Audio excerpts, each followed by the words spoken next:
nakikitungo sa akin na parang galit. Naramdaman mo naman kasi pag parang welcome ko sa bahay, di ba? Baka may sinabi yung ano, may sinabi yung babae Hindi ko against na alam. sa'yo. Tapos, di nakita ko siya. Parang, di ba typical na makita mo yung boyfriend mo na dinalaw ka. Parang, Kayakap ka. medyo ano ka, di ba? Masaya. Medyo masaya. Parang, ang tabang na makikitungo sa akin. Parang kala mo, umakit mo na sa taas, di ba?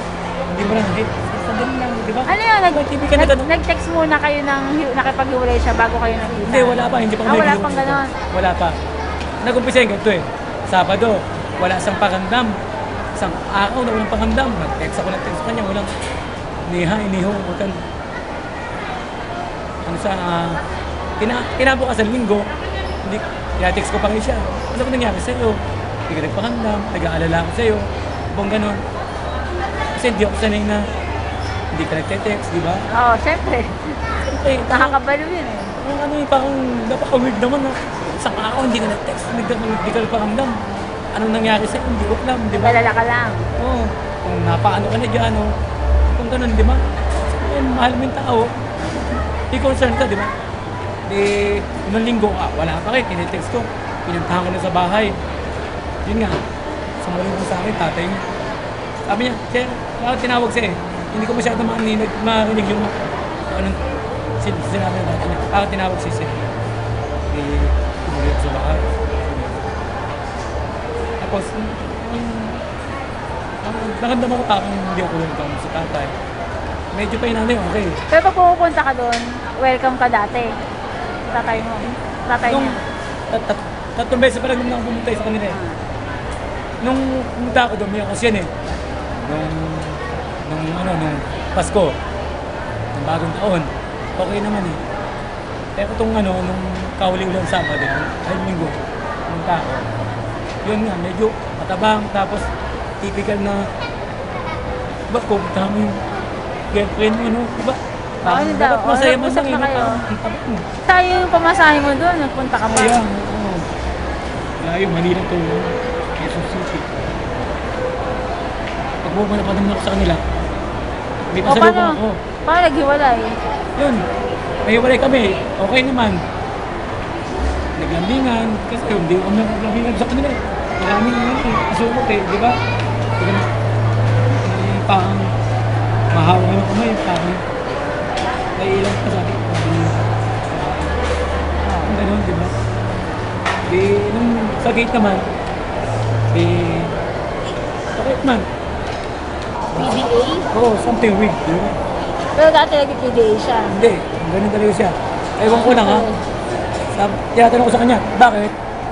Boyfriend mo ba dati? Hindi ganyan. Oh. Hindi malabo eh. Malabo yung Anong klase PDA ba? Public display. Hindi, I mean, baka naman... tawaging kiss. Ayun niya nun. Ayun niya nun. Oh, di nga ako sa bro, ba't kayo naghiwalay? Oh, Paano di- nagsimula? Tapos kinabukasan nga, kinabukasan Lunes, nag-schedule siya, di ba? Oh. Schedule. Siya nag-schedule nun. Tapos, tinext ko siya hapon. O, bago siya mag-out office. Sabi niya, sige mamaya sa SM na tayo. Di ba? Ano? Either kinahiya mo o may tinatago ka.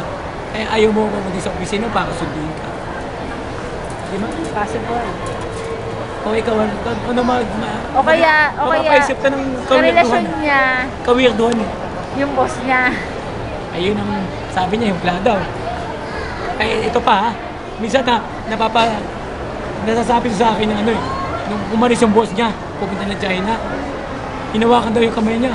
Hawak-hawak daw yung kamay niya. Tapos sinabihan po siya na, oh Cherry, malaya ka na. Ha? Anong ibig sabihin nun? Ha? Sasabihan ka ng ganun. Something weird. Baka Anong DOM niya. Yun nga ang sinasabi ko. Sabi ko, hawak-hawak ang kamay mo sa inaalalayan daw. Hello, ano ba yung mga alalayan? Pwede naman kilala, sisiko lang. Diba, alalayan ka. Diba, hawak-hawak kamay eh. Kaya ka na kasi magbabakasyon yun. Pwede, Diba? pwede. Hindi na siya magawa na... Diba, yun ang ano nga eh. Something weird talaga. Hindi mayabang, hindi pala, kabaliktaran pala. Yun nga, sabi ka nila ako. Kaya nga ako, ayaw mo. Yung... kaya ako na-inlove dito eh. Tapos, sinaktan doon siya ng boyfriend niya, na 7 years sila. Sa lola ko, sa akin, hindi ko masasaktan. Kasi alam ko yung feeling na nasaktan na. Kasi ako nasaktan ako eh. Ang marami ng beses na may akong tumakantado sa aking babae. Siguro ako naman, hindi din niya ako sasaktan kasi alam niya yung feeling na nasaktan eh. Pero hindi pa ako kamali.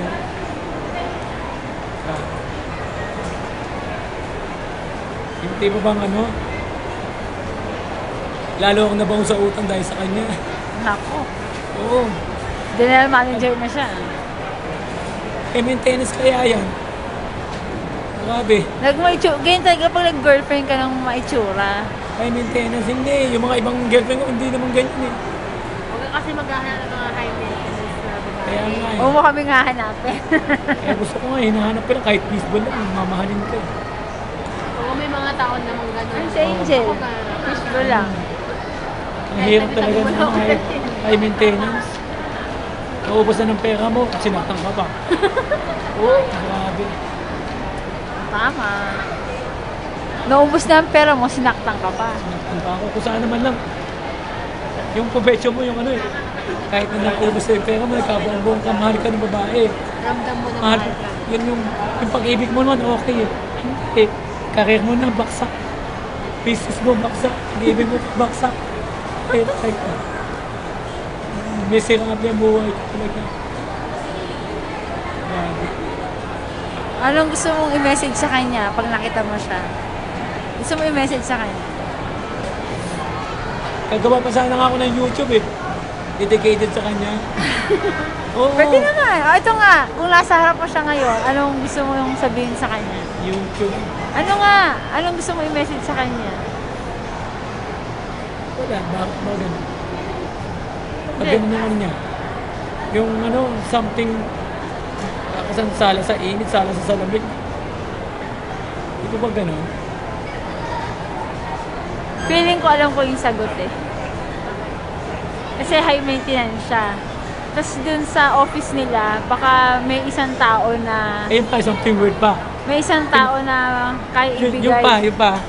Yung boss niya, pinagbabawalan siya mag-boyfriend. Oh, yun nga yun. Ay, sabi ko, Siguro yun yun. That's the answer to grabe all yan. the questions. Bakit? Ba't ganun? Pati personal na buhay mo, pinakikilama ng boss mo. Kasi nga, may something sila. Ah, di ba? Walang pakialam ang boss mo. Hello. Kasi suyuin sana eh. Huwag mo na suyuin. Huwag mo na hindi ka mahal na. Move on, let go. Parang sayang na. Useless lang. Oo, useless. Saka kung mahal ka naman din nun. Hindi mo, tinitext ko siya ha.